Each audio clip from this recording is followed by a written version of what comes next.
Pronto, queria perguntar para o doutor, na visão dele, o que é que nós podemos, o que é que o paciente poderia usar como arma nesse sentido, né? A partir do momento que o paciente já está numa fila esperando uma cirurgia há muito tempo, ou até mesmo esses exames, que é o mais comum, inclusive, né? Para o paciente chegar na fila já demora um pouco, né? Ou propriamente mostrou o exame na unidade básica e está aguardando a consulta lá no hospital onde vai ser feito todo o tratamento. Existe também um gap de tempo para isso, né? E isso muitas vezes, na prática, isso muitas vezes não se consegue respeitar esse prazo de 60 dias, né? O que é que você acha, Rodrigo? Quais os caminhos que o paciente pode seguir nesse sentido? Bom, diante desse cenário, nasce para o paciente dois caminhos, né?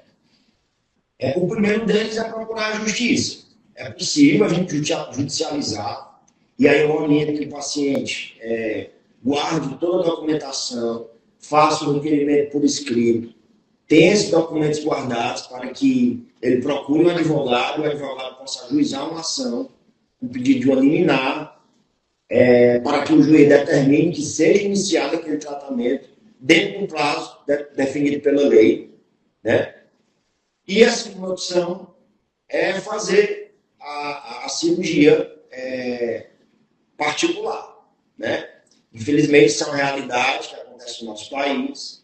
O nosso sistema de saúde, apesar de ter sido muito bem feito, muito bem projetado, mas na prática deixa muito a desejar. E o paciente, ele está com uma saúde muito debilitada, correndo risco de morte, e muitas vezes ele não pode esperar, né? Então, ele tem esses dois caminhos, doutor Jess. Ou ele procura um advogado para ajuizar uma ação, e aí a gente já pede uma liminar, uma tutela antecipada logo no começo do processo, o juiz determinando que o órgão público ordene a cirurgia ou inicie o tratamento, ou então procure um médico particular e faça essa cirurgia o quanto antes. Eu sempre digo para os pacientes também, né? Assim, judicializar, né? Fazer um processo, muitas vezes não é o primeiro caminho, muitas vezes não é nem o mais fácil, né? E que também gera uma resposta rápida, né? A gente sabe que no paciente oncológico é totalmente diferente a questão do tempo. Tempo de ação, tempo de espera, né? Então, recebo sim, já tivemos pacientes em conjunto, né? Já indiquei e tudo mais. Mas judicializar tem o seu caminho, tem o seu tempo também, né? E que também, outra coisa importante, né? Que não deve ser encarado como um tabu, se for necessário, né? Judicializar é um caminho, sim, é um caminho óbvio também, né? E aí a gente entra agora na nossa pergunta principal, né? Que eu pego aqui o seu gancho para isso, né? A outra opção, que muitas vezes é a opção mais rápida, efetiva também, é procurar um profissional para fazer aquele seu procedimento de maneira particular, né? E aí nós vamos tentar agora falar um pouquinho sobre isso, né? Qual é o caminho que o paciente tem para fazer essa cirurgia, né? E principalmente se isso atrapalha algo que o paciente vai ter que fazer depois, né? O que é que você acha, Rodrigo?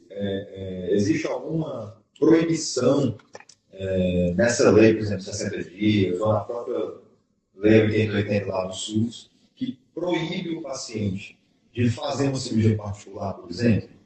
Ou que se ele fizer a cirurgia particular, o SUS não pode mais acolher? Existe isso? O que é que você acha?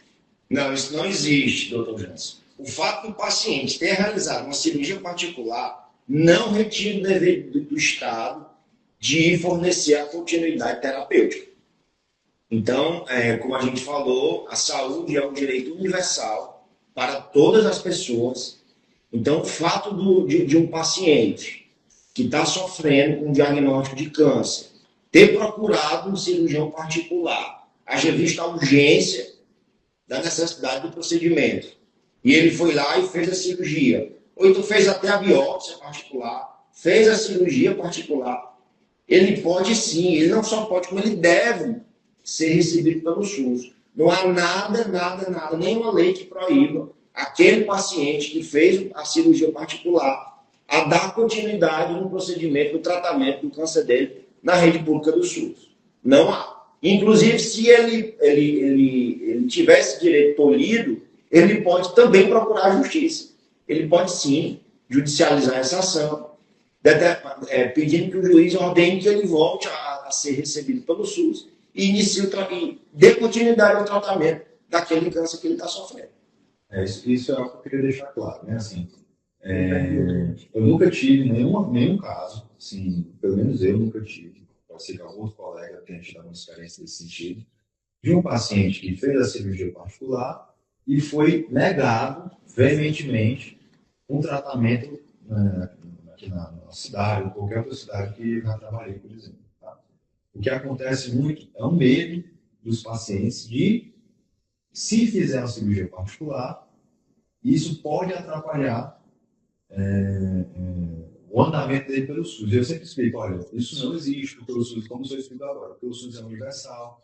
Inclusive, já aconteceu, por exemplo, de pacientes falarem que alguém da instituição de saúde, seja o BS, a instituição de saúde, os aconselhou, pelo que eu entendi, por exemplo, nesse caso específico, foi um funcionário, né?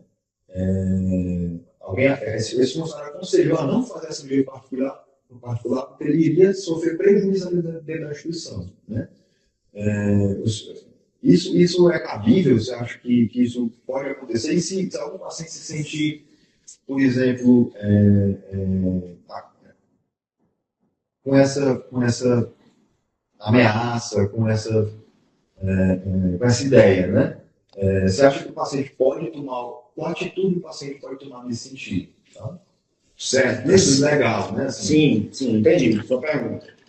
Olha, na verdade, o médico particular está ajudando o SUS. Então, o médico particular que faz a cirurgia, ele está contribuindo com a saúde daquele paciente. Então, se um paciente ele fez a cirurgia com um médico particular e ele tem que continuar fazendo uma radioterapia, uma quimioterapia, e ele vai lá e ele é proibido de fazer esse tratamento, a sugestão que eu dou antes de judicializar é procurar uma ouvidoria, procurar as autoridades que administram lá no hospital, as autoridades da Secretaria de Saúde, porque pode acontecer dessas autoridades não tomarem conhecimento disso, né? Então, inicialmente, vamos procurar as vias administrativas para tentar resolver esse problema. A justiça sempre é uma opção, né? Caso ele procure as autoridades e isso não seja resolvido, é possível judicializar isso, como eu falei na pergunta anterior. Mas, de fato, isso é contraproducente. Não teria sentido. Não teria sentido nenhum. É o que eu explico para os pacientes, é claro, né? O SUS ele é uma lei de proteção nacional, né? Como o senhor falou no início da sua fala, é um orgulho nacional, e é por isso que, mesmo eu entendo meu consultório particular, eu continuo no SUS, né? Por acreditar na ideia, por ajudar o maior número de pacientes possível, né? Mas, de fato, existe um medo muito grande dos pacientes quanto a isso, né? E eu já tive, como eu disse, casos de importunação dos pacientes nesse sentido, né? E o que o senhor está explicando aqui é possível procurar, por exemplo, a ouvidoria do próprio hospital, a ouvidoria da unidade de máscara, o setor jurídico da Secretaria de Saúde, por exemplo. Sim. Né? O paciente precisa ter algum documento que o paciente poderia fazer, ou é uma denúncia de boca? O paciente chega lá ou escreve, como é que funciona geralmente isso? Na orientação que nós damos é que seja por escrito. É necessário fazer reclamação, pegar o número de protocolo, ir na ouvidoria, fazer reclamações formais, ir na prefeitura, ir na Secretaria de Saúde, ir nos órgãos responsáveis pela saúde pública municipal. Essa reclamação por escrito numa ouvidoria de hospital, por exemplo, o paciente chega e começa a escreve mesmo. Escreve mesmo, no próprio punho, se for possível. Não precisa nem protocolar com um advogado, por exemplo. Não, inicialmente não tem necessidade. Isso aí é uma dúvida muito, muito importante e interessante. Os pacientes simplesmente não sabem o que fazer numa situação dessa, né? Então, assim, o que eu sempre gosto de falar nessa situação muitas vezes o risco de fazer uma cirurgia particular, meu ver, tá? Um profissional que faz a cirurgia, que faz cirurgia nesse sentido, não é nem o fato da cirurgia ser particular, tá? Tanto o médico tem o direito de trabalhar pelo sistema público ou sistema privado, como o paciente também, direito de escolha, de autonomia, de escolher o médico, né? Se ele for um serviço particular, ele vai ter a oportunidade de escolher o médico que vai cuidar do caso. Sim. Né? No SUS isso muitas vezes não acontece, mas apesar de que as pessoas não sabem que existe também. Se de repente no SUS você não conseguiu ter uma boa relação ali com aquele médico, você pode sim pedir para trocar de médico. Isso aí também não é problema. Do mesmo jeito, muito mais fácil no ambiente particular. Né? Mas o que eu vejo no meu dia a dia não é nem o risco da cirurgia ser particular. Né? Quando aquela cirurgia particular ela é mal planejada, mal indicada. Né? Riscos cirúrgicos existem se a cirurgia é particular ou não.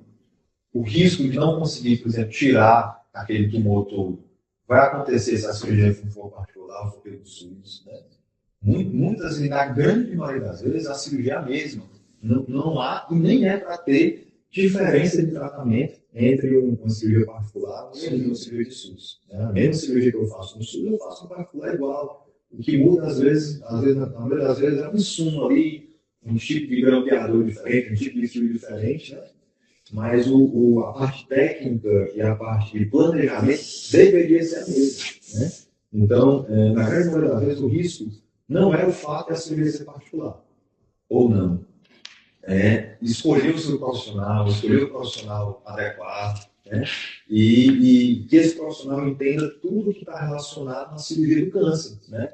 As famosas margens cirúrgicas, enfim, tudo que está relacionado na cirurgia do câncer. Isso. Agora, doutor Jansen, a gente precisa fazer um alerta, né? Existe a cirurgia que é feita particular, onde o paciente lhe procura lá no seu consultório e você tem todo o protocolo do lugar onde você vai fazer a cirurgia. E existe aquela situação que, infelizmente, onde o médico ele cobra, mesmo a cirurgia sendo feita pelo SUS. Aí não. Isso aí é um erro, é realmente até um crime, né? A dupla cobrança, né, que a gente chama. Né? Não é isso que a gente está falando. Não é isso que a gente está falando. É bom deixar claro. É importante deixar claro. Né? Não é um paciente que vai ser operado num ambiente de SUS, né?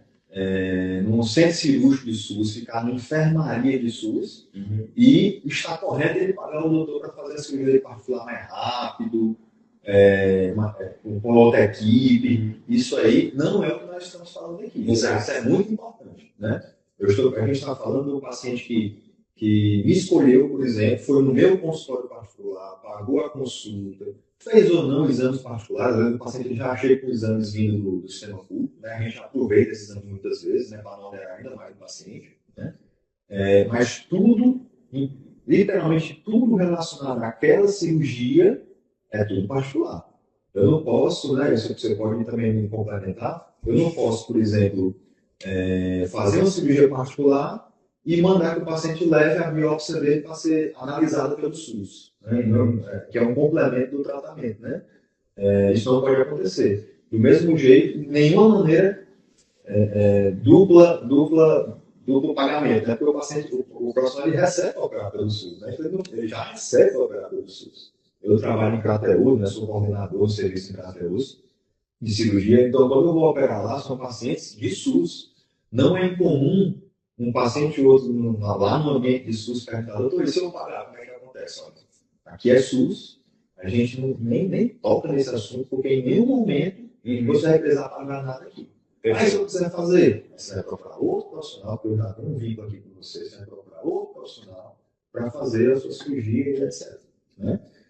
Foi uma pergunta muito pertinente, inclusive. Muito bem. Eu queria abrir um pouquinho agora para duas perguntas, né, das caixinhas de perguntas, né, porque a gente estimula as pessoas a fazerem perguntas, e sempre são perguntas muito pertinentes, né, e duas delas me chamaram muita atenção. Né, que foi perguntar assim, doutor, eu tenho direito a todos os tratamentos contra o câncer no SUS? Né? É uma pergunta muito importante que faz parte do meu dia a dia também. A gente está falando aqui de cirurgia, a gente está falando de prazos, né? prazos para um tratamento, mas que tratamentos são esses, né? E aí já gera muita dúvida, né? Então, assim, vou dar a minha visão, se você quiser complementar com uma coisa da área jurídica, tá? Teoricamente, todos os tratamentos que são vinculados ao SUS, ou seja, que são aprovados pela Anvisa, né? Que estão dentro do rol dos planos de tratamento da oncologia, existe uma lista de tratamentos, né? Eu, como um cirurgião, como oncologista, eu vejo um trabalho que saiu europeu mostrando que aquela droga, aquela medicação faz total diferença no tratamento da mulher com câncer de mama. Lá, né? É diferente sair um trabalho mostrando esse tratamento até esse tratamento chegar aqui. Eu posso exigir que o SUS me pague esse tratamento que não chegou nem no Brasil ainda. Né? Então, existem algumas perguntas sobre isso. Eu acredito que não, né, Felipe? Precisa ser autorizado pela Anvisa, né? Precisa ter todo um processo. Pelas autoridades sanitárias. Que aí já entra o processo de judicialização mesmo, né? Mas essa pergunta quer dizer isso. Existem todos os tratamentos contra o câncer no SUS? Sinceramente, a resposta é não. Tá? A gente sabe, por exemplo, que tem tratamentos já no Brasil, já sendo feitos, por exemplo, para pacientes do plano de saúde, que o SUS ainda não recebeu aquela autorização.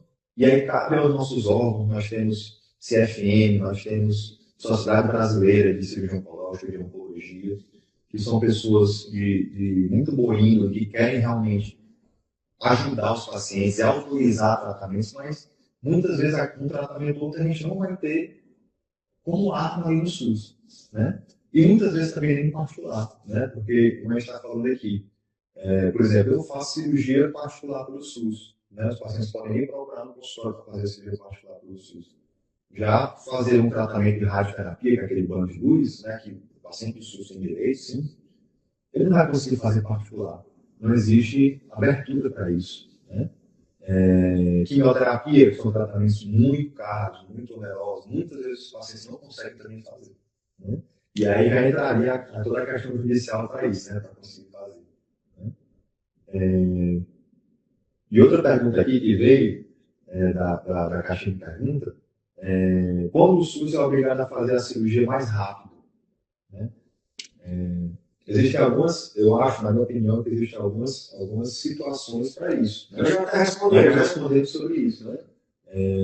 Mas você acha que, do ponto de vista judicial, um paciente que está em franca piora, tá?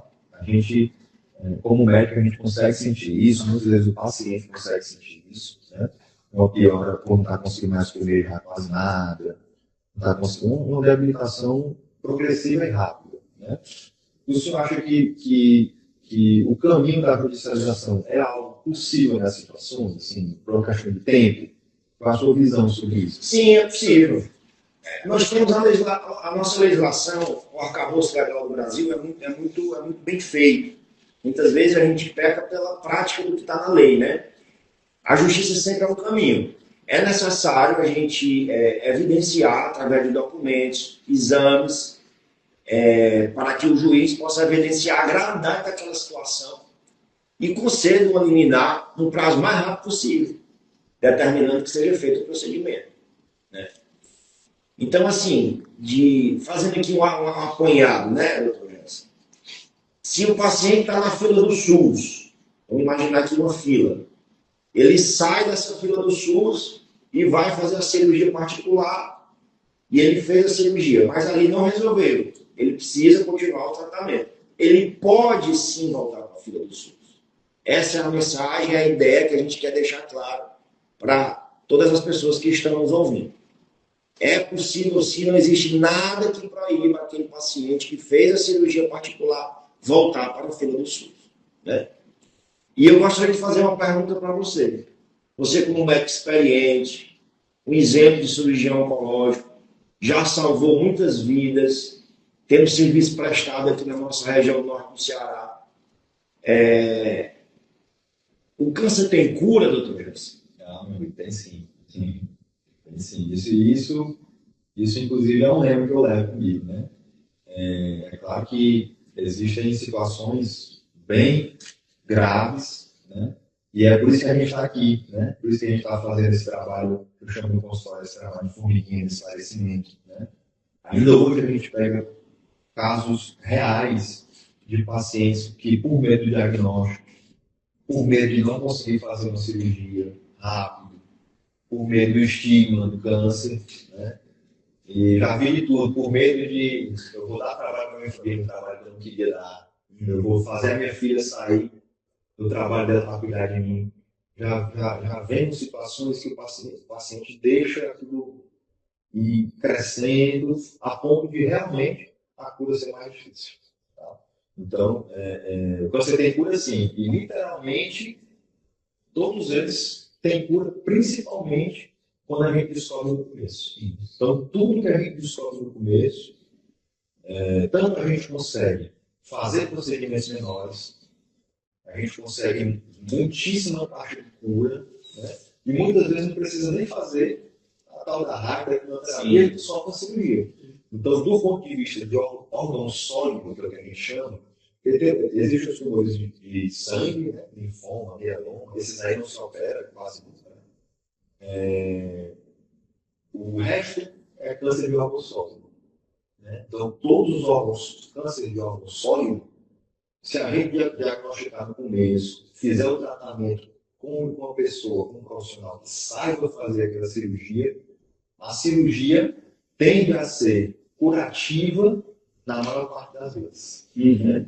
Então, assim, o câncer ainda é um estigma, né? O câncer ainda é visto muito, como você perguntou, né? Como algo sem cura, algo com uma sentença de morte. Né? E que, na verdade, não é. Não é. A medicina vai evoluindo, né? A cada ano, a cada novas pesquisas, novos tratamentos. Novos tratamentos surgindo no SUS, coisa que a gente não tinha acesso há pouquíssimo tempo, né? Hoje a gente já tem o SUS, tá? E aí já entra também os exames de rotina, né? Pronto, é isso que eu ia lhe perguntar. O que é, eu não tenho nada, não sinto nada, estou vendo normal. O que é que você sugere que o paciente faça? Qual a periodicidade que ele tem que fazer? Quais os exames? De maneira rápida, se você poderia falar para quem está nos ouvindo? Sim, claro. É difícil. A gente não, primeira coisa, a gente não tem um exame específico que resolva tudo. Já começa por aí. Então chega muito paciente para a gente, doutor, faço lá uma tomografia de corpo inteiro mesmo, para saber se tem alguma coisa. É muito comum, por incrível que pareça, é muito comum e a gente acolhe essa pergunta, né, e esclarece, né? Não é isso que vai mudar o jogo, não é isso que vai mudar a nossa realidade, tá? Então, literalmente, se a gente for pegar todo o Ministério da Saúde, as diretrizes, as recomendações, cada sociedade de cirurgia oncológica, de oncologia, de mastologia, de ginecologia, tem as suas recomendações também, são baseadas no gênero, tá? Então, o sexo feminino, o sexo masculino tem aqueles exames que são preconizados, obviamente, o homem não vai fazer prevenção de colo uterino, porque o homem não tem colo uterino. Do mesmo jeito, a mulher não vai fazer exame de próstata, porque a mulher não tem próstata. Né? Mas, assim, é baseado na sua idade, mulheres que já tiveram relação sexual, ou pegando pelo Ministério da Saúde, maior ou igual a 25 anos de idade, mas pode ser feito antes, na prática, já tem que fazer prevenção de colo uterino e câncer de colo uterino todo ano. Uma vez mesmo sem sentir nada. Entendi. Mesmo sem sentir nada. Porque quando a dor aparece, é porque já está mais. Já tem alguma coisa acontecendo. O ideal é você descobrir antes que a dor chegue. O ideal é fazer os exames de acordo com sua idade, com o seu sexo, com a sua história familiar. Uma mulher que a mãe teve um câncer de mama aos 40 anos de idade, ela tem que começar a fazer mamografia e ultrassom das mamas antes, alguns anos antes, do que o preconizado atualmente, que é entre 40 e 45 anos, não é mais 50, como era até pouquíssimo tempo. Né?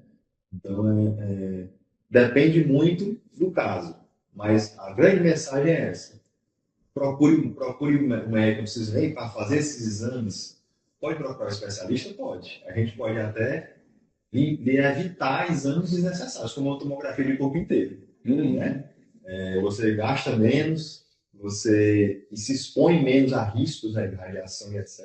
Né? Mas procure médico, algum médico, especialista ou não, para fazer exames mesmo sem você sentir nada. Porque uma das situações que eu mais pego no meu dia a dia, tu deve pegar aqui também, é aquele idoso que viveu a vida para trabalhar, cuidar dos filhos, pessoa boa, pessoa de boa índole, muitas vezes fumava, bebia, mas parou de fumar e beber há muito tempo, mas que nunca foi no médico. Sim, nunca. sim. E muitas vezes o que chega a ser até preocupante, assim, que é uma frase que muitos dizem, eu era muito saudável, doutor, nunca fui no médico. Nunca senti nada. Nunca senti nada. E ok, né? Se não sentir nada, isso não me motiva aí, né?